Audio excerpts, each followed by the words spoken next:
लोग over eating की वजह से ना हॉस्पिटल पहुंच जाते हैं, बहुत ज़्यादा खाते हैं, बारबेक्यूज हो रहे होते हैं, गेट टुगेदर्स हो रहे होते हैं। किस तरह से रमज़ान के बाद अपने आप को स्विच करना चाहिए दूसरी रूटीन पे? अच्छा, बिल्कुल इस तरह होता है कि जब हम जिस तरह रमज़ान की बात करें तो हम एक सेट रूटीन में हाँ। अब जब आप उस रूटीन से हटेंगे ना तो आपकी बॉडी उसको अडेप्ट करने में थोड़ा सा टाइम लगाएगी। बिल्कुल। तो give yourself some time. आप ये ना करें कि रमज़ान एक दिन स्टार्ट हुआ, एक तो बड़ा ऑड लगता है, सुबह उठ के नाश्ता करने आपको इतना वियर्ड लग रहा होता है, तो आप आराम आराम से स्टार्ट करें। बॉडी को एटलीस्ट 72 आवर्स दें। आपकी बॉडी को 72 आवर्स की जरूरत है अडेप्ट करने में, नहीं तो फिर क्या होता है कि गैस्ट्रिक इश्यूज यानी स्टमक के इश्यूज आने लग जाते हैं। बहुत सारे लोग कहते हैं एसिडिटी हो रही है और तेजाबियत ऊपर को आ रहा है खाना, गर्ड उसको कहते हैं, तो वो रिफ्लक्स वगैरह होने लग जाते हैं। उस सिचुएशन में आपने क्या करना है कि आपने स्मॉल फ्रीक्वेंट मील्स लेने हैं। अभी कहने में टर्म्स सबने सुनी होगी, लेकिन करना कैसे है वो मैं आपको बता देती हूँ। उसमें ये कि फॉर एग्जांपल आप सुबह उठते हैं, ईद पे सेवइयां भी होती है, फ्रूट चाट भी हो सकती है, चना चाट, हर चीज। तो आप कोशिश करें one thing at a time खाएं और आप थोड़े थोड़े पोर्शंस में खाएं और सब खाएं, बिकॉज ईद की फेस्टिविटीज को एंजॉय करना चाहिए सबको, और फूड से ज्यादा बेहतर एंजॉयमेंट क्या हो सकती है। आपने क्योंकि स्मॉल फ्रीक्वेंट मील्स की बात की है, लेकिन हमारे यहाँ तो जो नाश्ता होता है ना वही हैवी होता है ईद के पहले दिन। पहले हम शीर खुरमा खाते हैं, उसके बाद जी नान, चने, बोंग पाए और इस तरह की चीजें नाश्ते में फुल हैवी होती हैं। बिल्कुल। कैसे बचेंगे फिर? अच्छा, नान का सबसे पहले आपको बताती चलूं कि नान के अंदर 4 रोटियों की कैलोरीज होती हैं। So, नान का 1/4 part is equivalent to 1 roti that you normally consume. तो ये अपने माइंड में रखा करें। आप लोग ऐसी नहीं हॉस्पिटलाइजेशन होती, हॉस्पिटलाइजेशन की वजह यही होती है कि ओवर ईटिंग हो जाती है, बिकॉज अवेयरनेस नहीं है, लैक ऑफ अवेयरनेस। तो आपने ये करना है, पोर्शन थोड़ा सा मैनेज रखें, बिकॉज ऑब्वियसली ये चीज आप कंट्रोल कर सकते हैं। आई एम नॉट सेइंग कि ना खाएं, बिकॉज ईद पे तो खाना ही होता है, बिल्कुल एंजॉयमेंट ही खाना है। तो आपने इस तरह करना है कि आप कोशिश करें कि जहां आप 2-3 नान खा लेते हैं, अगर 2-3 नान खाने वाले इंसान है वो 1 नान पे आ जाए, ठीक है। और 1 नान खाने वाले वो कम से कम हाफ से स्टार्ट करे और थोड़ी देर बाद फिर वही खा ले। मतलब आपने ये नहीं करना कि ना खाए, लेकिन आपने इंटरवल्स के साथ खाना, ठीक है। लेकिन अक्सर नान पाए जब इस तरह की होती है ना, नान चने होते हैं, साथ चाय भी होती है और बड़ी स्ट्रॉन्ग चाय होती है, कड़क चाय, और हम पाकिस्तानियों का गुजारा भी नहीं होता चाय के बगैर। चाय की वजह से भी हमें बहुत ज्यादा इश्यूज देखने में आते हैं। खाना खाने के बाद, नाश्ता करने के बाद अक्सर ये कहते हैं, पेड़े वाली लस्सी भी पी रहे होते हैं, चाय भी चल रही होती है, फिर वो कहते हैं कि पेट खराब हो गया, पेट में दर्द शुरू हो गई है, क्या करना है? अच्छा, चाय जो है ना, हम लोग उसको अक्सर अनहेल्दी कंसिडर कर लेते हैं। चाय बहुत हेल्दी चीज है, ठीक है। चाय जो है वो टी लीव्स है, उसमें एंटी एजिंग प्रॉपर्टीज होती हैं, उसमें एंटीऑक्सीडेंट्स है, यानी कैंसर वगैरह से प्रिवेंट करते हैं।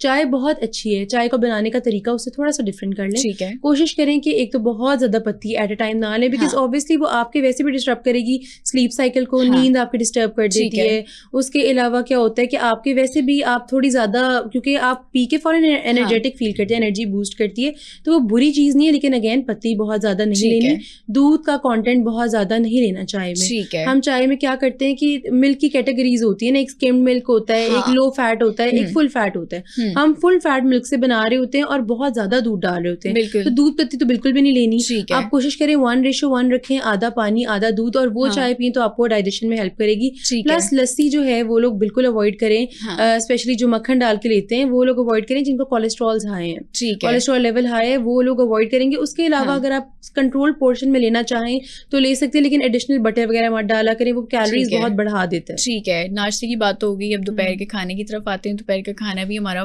फुल हैवी होता है, निहारी होती है, चिकन कढ़ाई होती है, मटन कढ़ाई होती है, बीफ पुलाव होता है, और उसके साथ फिर फिजी ड्रिंक्स भी होती हैं। तो अब इसमें क्या हमारा पोर्शन कंट्रोल क्या होना चाहिए, प्लेट साइज क्या होनी चाहिए? अच्छा, प्लेट साइज तो एक मेथड आप अपने माइंड में रख लें, चाहे ईद हो या नॉर्मल डेज हो, एक प्लेट लें, उसके 4 हिस्से कर लें। अब हर हिस्से में मैं आपको बता देती हूँ क्या क्या डालना है। फॉर एग्जांपल, इमेजिनरी प्लेट है राउंड, उसके 4 पार्ट्स हैं। एक पार्ट में आपने रोटी या चावल डालना है, यानी 1/4 पार्ट में रोटी चावल या कोई भी कार्बोहाइड्रेट जो आप खा रहे हैं, ब्रेड भी हो सकती है। एक पार्ट में आपने डालनी है प्रोटीन, ठीक है। और बाकी जो है प्रोटीन में ये हो सकता है चिकन, मटन, बीफ, फिश, कुछ भी, और उसके साथ ग्रेवी। और जब आधी प्लेट बनेगी ना, 2 हाफ्स जो रह जाएंगे, उसके अंदर आपने सैलेड और फ्रूट ऐड करना है। अच्छा, तो वो बहुत जरूरी है। ग्रीन्स ऐड करें, सेलरी जो है, लेटस लीव ले सकते हैं आप, उसके अलावा आप प्याज ले सकते हैं, टमाटर ले सकते हैं, खीरा ले सकते हैं, ये सब ले ले, साथ कोई एक फ्रूट का पोर्शन भी ले सकते हैं। ठीक है। इशल, अक्सर ये भी देखा गया कि ईद के बाद ज़ाहिर है, क्योंकि अब शादी सीजन भी आ रहा है, बहुत सारी लड़कियां डाइट भी कर रही हैं। रमजान में तो चलो उन्होंने जैसे तैसे करके कंट्रोल कर लिया, अपनी डाइट पे वेट लॉस भी कर लिया, लेकिन रमजान के बाद ईद आती है, दावतें शुरू हो जाती हैं, शादियां शुरू हो जाती हैं, फंक्शंस शुरू हो जाते हैं, ओवर ईटिंग की तरफ बात चली जाती है। तो डाइट किस तरह से फिर मेंटेन करनी है उन लड़कियों ने जिनकी अभी शादियां होने वाली हैं और वेट लॉस करना है उन्होंने? अच्छा, बिल्कुल। अच्छा, रमजान में ना एक हमें लगता है कि शायद हमारे पास बड़ा अच्छा चांस है और हम वेट लूज कर लेंगे, वेयर अक्सर लोगों का गेन हो जाता है क्योंकि हम पानी नहीं पी रहे होते और हम कंफ्यूज कर लेते हैं भूख प्यास को। ठीक है। तो हमें भूख लग रही होती है और हमें लगता है भूख लग रही है लेकिन होती वो प्यास है। तो एक तो इस चीज को आइडेंटिफाई करें। और जो लड़कियां, जैसे आपने मेंशन किया अब वेडिंग सीजन आने वाला है, वैसे भी थ्रू आउट द ईयर अब तो शादियां चलती हैं, तो उसमें ये कि वेट लॉस के लिए एक तो पोर्शन कंट्रोल करें। और रोजे थे, पहले हम लोग फास्टिंग कर रहे थे, अब इंटरमिटेंट फास्टिंग करें। अब आप ये करें कि पहले रोजे थे तो अल्लाह के अकॉर्डिंगली आप सहरी और इफ्तारी करते थे। अब आप इस तरह करें कि फॉर एग्जांपल आप सुबह 12 बजे फर्स्ट मील लेना स्टार्ट करें और 8 बजे से पहले आखिरी चीज खा के आप सो जाएं। ठीक है। मतलब सोएं अपनी मर्जी से ऑब्वियसली, लेकिन आपने 8 बजे के बाद कुछ खाना नहीं है। आप पी सकते हैं, पीने में आप क्या पी सकते हैं कि आप ब्लैक कॉफी पी सकते हैं, ब्लैक टी, नॉर्मल पानी पी सकते हैं, ये सब चीजें आप ले सकते हैं, ये परमिसिबल होती है। ठीक है। आपने क्योंकि अभी ड्रिंक्स की भी बात की है, हम फिजी ड्रिंक्स को अगर हटा के उसका कोई रिप्लेस करें तो ईद के दिनों में, शादी के दिनों में कौन कौन सी वो ड्रिंक्स होंगे और उसको बनाने का तरीका क्या है ताकि लोग फिजी ड्रिंक्स ना पिए बल्कि हेल्दी ड्रिंक की तरफ जाएं? बिल्कुल। अच्छा, फिजी ड्रिंक्स में भी ये कि कम्प्लीटली ये नहीं मैं कहूँगी कि ना लें, आप ले सकते हैं, लेकिन उसमें 0 शुगर वर्जन आते हैं। ठीक है। आप वो ले लें, उसमें ज़ाइलेटॉल होगा या फिर कोई भी आर्टिफिशियल स्वीटनर होगा, स्टीविया होगा, आप वो वाले ले सकते हैं एक्टिविटीज में। ईद में बिल्कुल अपने आप को रिस्ट्रिक्ट नहीं करना। लेकिन उसके अलावा अगर ऑप्शंस की बात की जाए तो स्मूदीज हैं। मैं कभी भी जूसेस को रिकमेंड नहीं करती, हमेशा स्मूदीज लें। जूसेस में क्या होता है कि फॉर एग्जांपल ऑरेंज का या एप्पल का है तो उसमें सारा फाइबर का कंटेंट निकल जाएगा और सिर्फ उसमें फ्रुक्टोज यानी फ्रूट शुगर रह जाएगी जो कि आप पी लेते हैं, तो वो शुगर ही है और वो आपका ब्लड शुगर भी बढ़ाएगा, बिल्कुल बढ़ाएगा और वेट भी गेन करवाएगा। उसकी बजाय आप क्या करेंगे, फॉर एग्जाम्पल स्ट्रॉबेरी जो है आप उसको लें, ब्लेंडर में 1 गिलास पानी के अंदर 5 से 6 स्ट्रॉबेरीज डाल दें, कोई भी बेरी डाल लें और आप उसको ब्लेंड कर लें। और वो ब्लेंड करके आपने इसे स्ट्रेन नहीं करना, स्ट्रेन किए बगैर उसको पिए। उसमें फाइबर भी होगा, उसमें आपको मिठास भी मिल जाएगी, प्लस रिफ्रेशिंग होता है। इस तरह कोई भी फ्रूट है, इवन मैंगो का भी मौसम अब आने वाला है, तो मैंगो के साथ भी आपने यही करना है कि आप उसका जूस बनाने की बजाय आप पानी के अंदर मैंगो डालें और आप, ताकि आपकी कैलोरीज भी एक तो स्प्लिट हो जाए, प्लस आपको मीठा भी मिल जाए, फ्रूट की गुडनेस भी मिल जाए और फाइबर का कंटेंट भी वेस्ट नहीं हो। ठीक है डॉक्टर ईशल, अब क्योंकि सारे मौसम भी चेंज हो रहा है और बहुत सारी लड़कियां, इवन लड़के भी आजकल डिटॉक्स वाटर की तरफ जा रहे हैं। डिटॉक्स वाटर की क्या इंपॉर्टेंस है, क्या उसके बेनिफिट्स हैं, ये भी बता दें। बिल्कुल, डिटॉक्स वाटर बहुत ज्यादा एक तो ट्रेंड चला था, अभी भी लोग लेते हैं। अच्छा, लोग कंफ्यूज कर जाते हैं कि शायद ही हमारा वेट लॉस करेगा। एक तो इस जो है मिथ को बस्ट करें कि ये आपका वेट लॉस नहीं करेगा। यस, आपके मेटाबॉलिज्म को बूस्ट कर सकता है वो।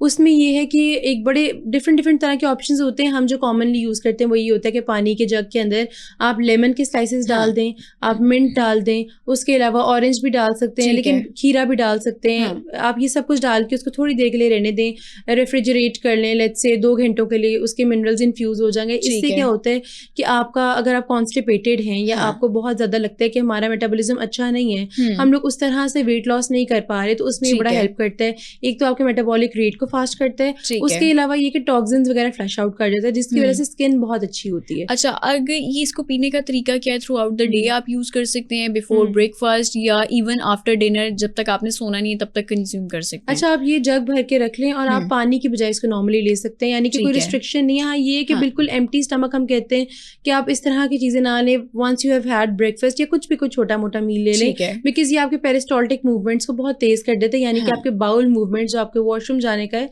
उस प्रोसेस को बड़ा स्पीड अप कर देता है। तो आप कोशिश करें कि आप नॉर्मल अपने डे में जो लेते हैं वैसे लेते रहे, रात के टाइम यानी in the middle of night आप ना लें। ठीक है, डे टाइम मतलब ये है कि आप उसको रीफिल करते रहें, पूरा दिन आपका वो चलता रहेगा और नेक्स्ट डे फिर आपने न्यू बनाना है। बिल्कुल एग्जैक्टली, इसको रीयूज नहीं करना, बिकॉज उसके न्यूट्रिएंट्स और विटामिन्स मिनरल्स वो निकल चुके होंगे पानी। जनाब ये सुन लें आप, क्योंकि आपने जब डिटॉक्स वाटर बनाना है उसको पूरे दिन कंज्यूम करना है, अगले दिन के लिए आपने नहीं उसको बचाना।